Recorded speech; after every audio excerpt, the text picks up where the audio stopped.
Today I'm going to talk a little bit about photo paper, but specifically inkjet photo paper for my black and white photography.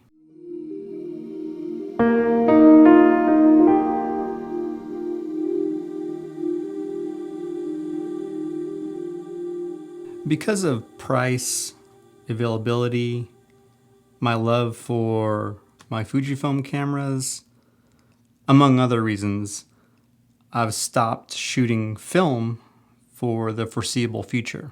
I'll never say never that I won't return to film at some point, but for now, I'm going to embrace my Fujifilm cameras through to these prints that come from my Epson photo printer and just make the most of that. And so far, I've really enjoyed that process and the work I'm able to produce with those tools. And the fact that these Fujifilm cameras give me an analog camera type vibe because of the controls and the images they produce, combined with the fact that the photos that come out of my Epson printer are superb, and according to Wilhelm Research and in the studies that they've done, black and white prints from that printer and those inks can last up to hundreds of years. So they have the archival qualities that you'd expect from professional fine art photo prints. So all that combined has opened my eyes up to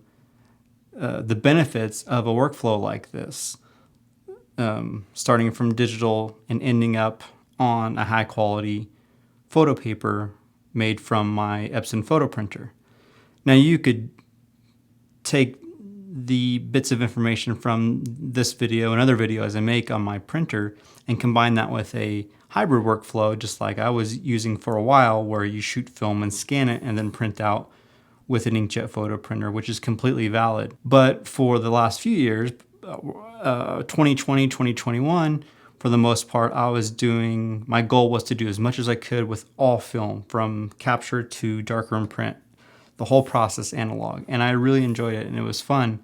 But at some point I started to hit a roadblock on being able to get the photo paper I preferred for the darkroom. I saw prices continuing to increase in all aspects of the supplies that you need. So all these things combined with, like I said, my Fujifilm cameras and my printer, it started to open my eyes up and started to make me realize that I need to research this workflow and make and see what I can do to maximize it and see what I could produce from it. Part of that search and research was finding my favorite black and white photo paper. And I'm not going to say the best, because a lot of this just comes down to personal preference, like many other things do. So in this video, I'm going to talk about my top 3 choices for black and white photo prints, and I'll rank them from 1 to 3 to let you know which one is my favorite. The 3 are Fine Art Baryta from Hahnemuehle, Baryta Photographique 2 from Canson Infinity, Palo Duro Baryta Fiber 300 from Red River. Let me go over a few bits of info and qualities that all these 3 papers share. What do they all have in common? So obviously they're all inkjet photo papers, compatible in theory compatible with pigment and dye-based printers. They all have Baryta surfaces, as the name suggests, which is very similar to darkroom paper. They are all made of alpha cellulose. They all claim to mimic darkroom black and white photo paper very closely, and they all claim to have the feel of darkroom black and white photo paper. And all of them meet archival standards. So this is the Fine Art Baryta from Hahnemuehle. This is the box for it. This is part of the Glossy Fine Art collection from Hahnemuehle. This is the sample pack that I got for Baryta Photographique 2 from, actually, I pulled the wrong box. This is the matte box, but the other box looks very similar. This is from Canson Infinity. And then I have a sample box that got me a couple pieces of Palo Duro Baryta Fiber 300 from Red River, so I could test all three of these out. So got the sample packs for Canson and Red River, and I had got this on sale from my local camera store, B&C Camera, if you're in Las Vegas. They carry a lot of Hahnemuele products, so I just picked up a whole box of this so I could try it out. But like I said, my goal was to experiment and see what the difference was between a lot of these photo papers. In the process of doing that, I've realized that there's a true benefit to printing this way as opposed to printing in the darkroom. I'm not knocking printing in the darkroom whatsoever, but I'm saying even according to the industry standards of archival attributes of finished photos, of printed photos, these hold up against anything you can find. You give yourself the best chance if you either coat them with a coated spray, if you put them behind UV glass, and do other steps like that to ensure their longevity. But that's the same with any other print, whether it's from the darkroom or otherwise. So I'll go through a few of the key specs from each one of these three, and they're all very, very similar on paper, no pun intended. But let's start with the Hahnemuele Fine Art Baryta. So that is 325 GSM. So GSM has to do with the weight. The thickness is 0.41 millimeters. And again, it's made of 100% alpha cellulose. Now let me pull the Fine Art Baryta out. I'll do close-up shots, but it's I can tell you that the Fine Art Baryta is noticeably thick and sturdy, almost like a cardstock, what you'd expect a cardstock to feel like. So the weight and thickness definitely reflects a high quality product. The Canson Infinity Baryta Photographic 2 is 310 GSM and 0.305 millimeters. And again, is also 100% alpha cellulose. This has a decent thickness as well, not quite as thick and heavy. As you can see, it bends a little more than the Hahnemuele, but still a decent thickness, and it feels like a good quality photo paper. As far as how they feel in the hands, this might feel like the closest to a darkroom paper to me. And then the last one, in terms of just comparing thickness and weight, the Red River Palo Duro Baryta Fiber 300 is 300 GSM and just a little thicker than the Canson Infinity. It's 0.350 millimeters. So holds up pretty well. Feels relatively thick. It has a similar cardstock feel as the Hahnemuele, but just not quite as thick. Now let's talk about the stuff that you can't put in numbers, and that's a couple of those attributes that are important to me as far as the differences go are the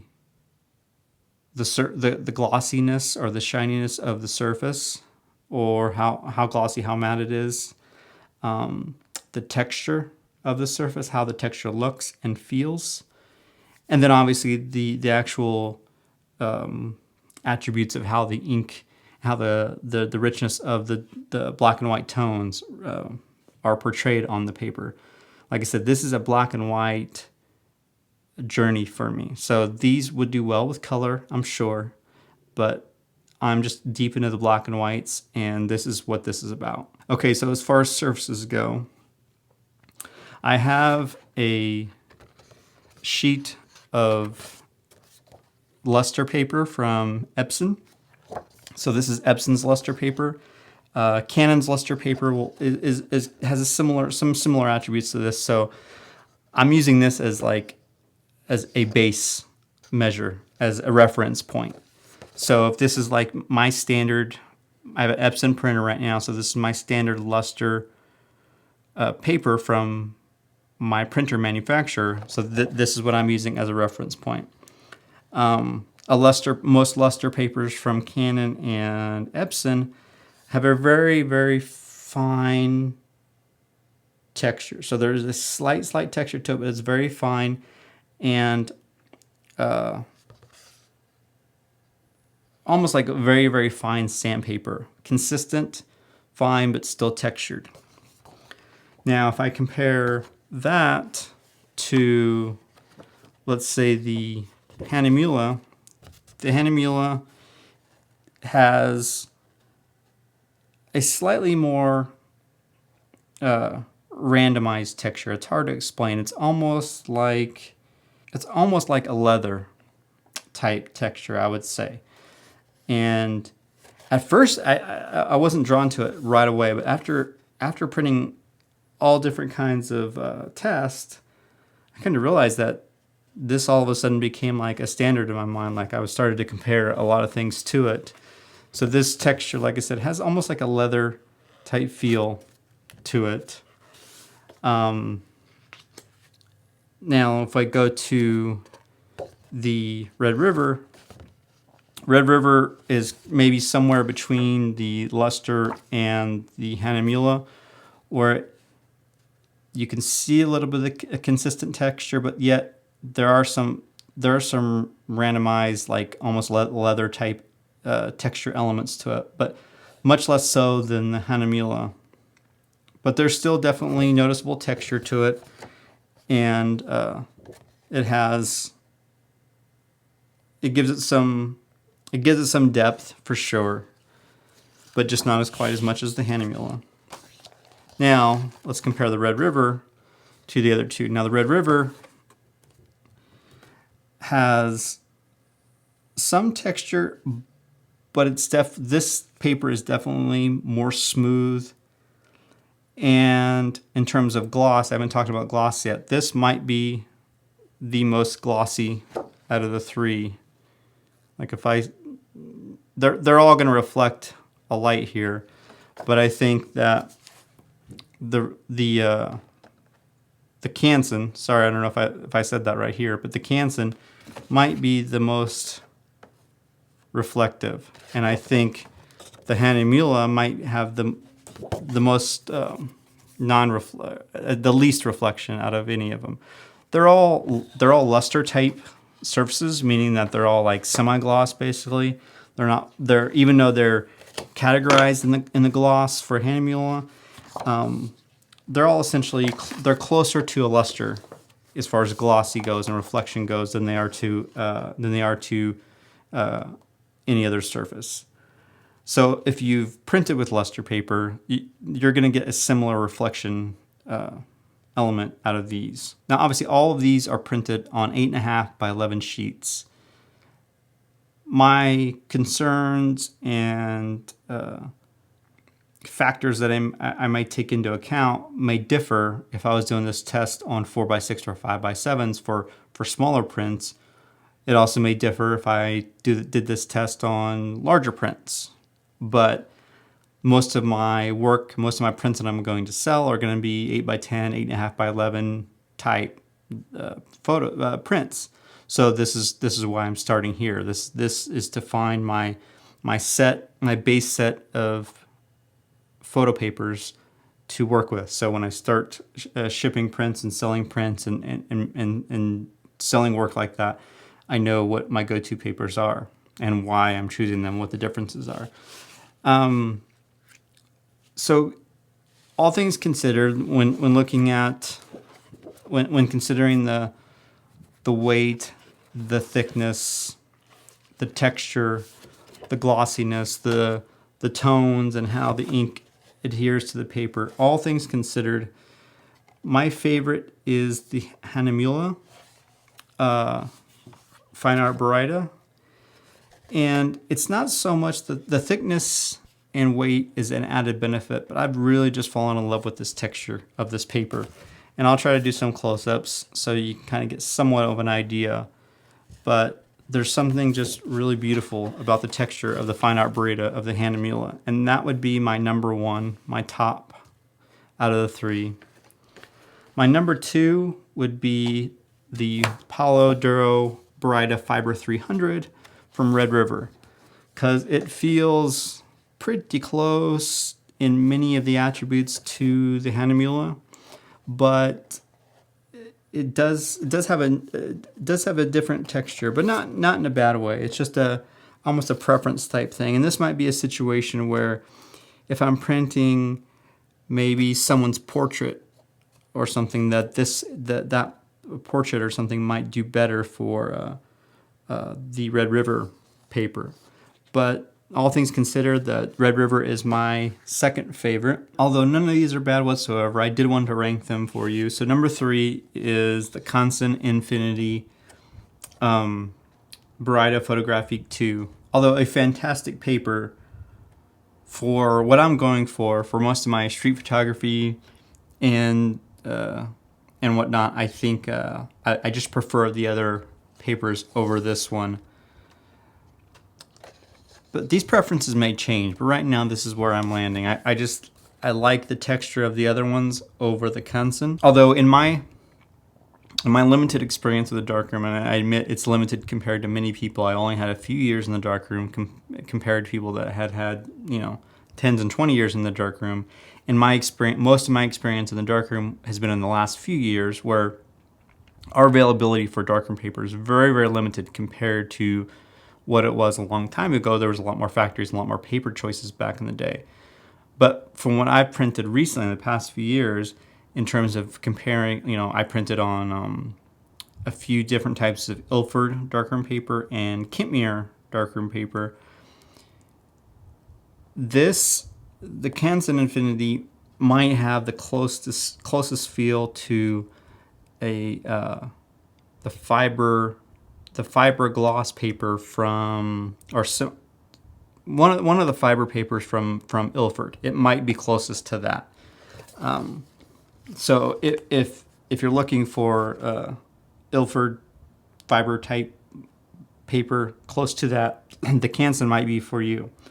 But there's something unique about the Hahnemuehle fine art baryta that I'm really drawn to. So that's my favorite. Okay, so let's talk about a couple other things and we'll start to wrap this up. One thing I haven't mentioned yet, and for many of us this might be the most important thing, and that's price. I'll start with my number three on my list, the Canson Infinity Baryta Photographique 2 for a 25 box, for a sheet of 25, 8.5 by 11, that's around $34, $34. For the Red River Palo Duro Baryta Fiber 300, for a box of 25, 8.5 by 11, it's around $30. So a little cheaper than the Canson. For the Hahnemuehle fine art baryta, it is between $40 to $50 for a box of 25 sheets of 8.5 by 11 paper. So it's significantly more expensive than the other two. So it figures that my favorite one is clearly the most expensive one. But the good thing is I can combine these. I don't have to pick one permanently because the way the black and white printing settings work on my Epson printer, it doesn't take much to print to bounce between papers. It's really not a big deal. My main goal with this is just to know the difference when I do switch, to know the reasons why I'm switching, and to know that, oh, maybe I have a photo that will work better on the Canson, so I'll choose that, or I'll work something that will work better on the Red River, or maybe I'll just print the Red River most of the time unless I have something special, and then I'll spend the money on the Hahnemuehle. But just to know the reasons why, that was the goal here, to understand the differences, so I make informed decisions on when I purchase paper or when I choose one from my collection to print with. Having prints like this and holding prints like this, and especially as I build a collection of prints and I sit there and analyze them and look at them, if you start to forget, or maybe not start to forget, but you start to care a lot less about the fact that some of these weren't originated on film, that they were digital photos, and the capture format and the details behind the brand of the camera and whether it was film or digital, or whether it was full frame or APS-C, whatever, all that stuff becomes much less important when you're holding the print as you meant it to be, and as you're seeing the finished work on paper. This is the most important thing. And like I've said before, this is the point where we all converge, whether it's a film photographer, a digital photographer, someone who's doing a hybrid system or all digital system. We can all land here with a high quality photographic print, and that's what's very exciting to me. So this image originated on film. I scanned it, cleaned it, and printed it on my Epson photo printer. This was taken on the Fujifilm X-E1, 16 megapixels, old school Fujifilm camera, but really, really great camera. And I got this image, and they're both printed on the same paper, have a similar texture to them, and have similar black and white, the positive black and white elements to them. I don't want to beat the dead horse about encouraging you to print your work. Every other photographer on YouTube says that. That's up to you. But I do think a lot of people would fall in love with having a print once they experiment with it. And the thing is, you don't have to buy a photo printer at your home to print on these papers. There are a lot of there are a lot of printing services that you can say, print on Canson Infinity for me, or print on Hahnemuehle. You can specify the paper that they print on. So you can take my thoughts on this paper and use that when you're going to order a print from a photo service. It doesn't have to be from your own photo printer at home. Speaking of photo printers at home, I am working on a video about my Epson P700 and just a general review of it, some key talking points about it, my opinions on it, a little bit about why I chose it over the Canon, one of the newer Canons. But again, just like a lot of things, it's a preference, and you can't go wrong with a high quality Canon photo printer either. So that's it for now. I just wanted to talk about these 3 photo papers and why they are going to be my go-to papers for my black and white photography. So thank you everyone for watching. You guys have been awesome. I've got a lot of new subscribers in the past month. Welcome. I hope you guys will stick around, and thank you as always. I'll talk to you soon.